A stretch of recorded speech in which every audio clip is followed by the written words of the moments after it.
Let's look at the World Wide Web from a social standpoint now.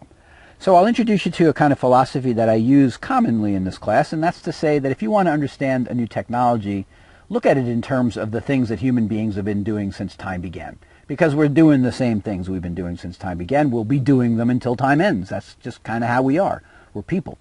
And we use these different technologies to do things that we've always wanted to do. What have we always wanted to do that we use the World Wide Web to do? The answer, I think, is pretty clear. It's communicate. Human beings have always communicated. They've always going to communicate. Right now, the hot new thing to communicate is the World Wide Web.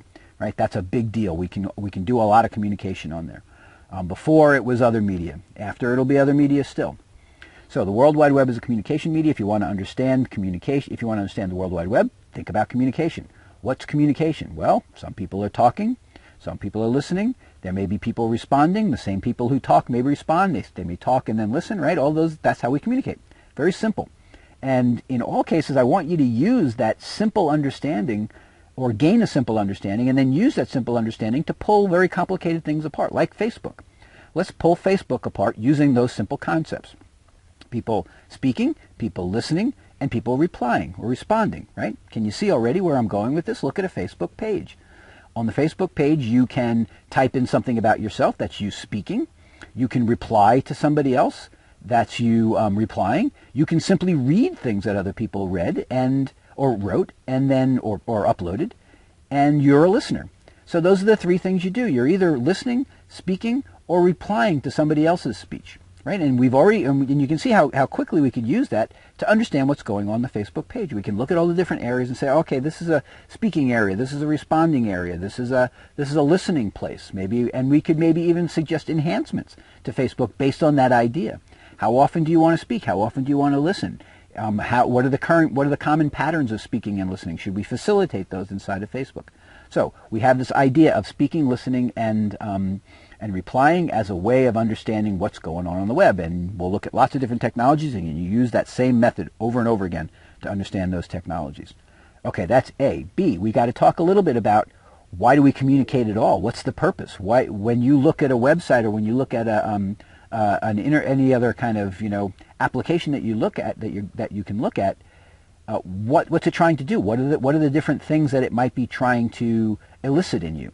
Okay, so I have, again, a very simple model that I'll present to you that'll give you a way of thinking about it. When we communicate, either interpersonally or broadcast by, talking to a lot of people or through Facebook or whatever, we have, generally speaking, four things in mind. We might want to educate somebody. We might want them to get them to understand something they don't already understand. We may just simply want to entertain them. And I don't need to tell you how much of the internet is right around that one, right? It's right around entertainment. This part of the internet that you happen to be on right now consuming this video is all about understanding, right? I want you to know something you didn't know before, and so I'm trying my hardest to get you to understand. I'm not particularly trying to entertain you, but I do try to put a little bit of entertainment in there just to make it more interesting, right? So all understanding and no entertainment isn't so interesting. All entertainment and no understanding has its own problems. Okay, so understanding and entertaining. The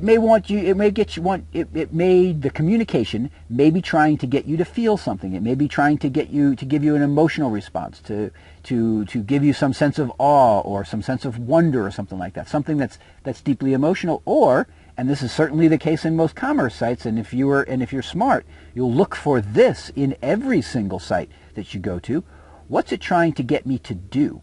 When we consume communication, sometimes it causes us to act. It causes us to do something we wouldn't have otherwise done, like buy something, for example. So this is our way of understanding the World Wide Web from a social perspective. It's all about communication, speaking, listening, and responding. And the communication that goes on the World Wide Web is all around the four big purposes of any communication, which is get you to understand something, entertain you, get you to understand something, entertain you, get you to feel something, or make you do something. Okay? So that's the World Wide Web from a social perspective. It's all about communication, and the reasons we communicate are what we do on the web as well.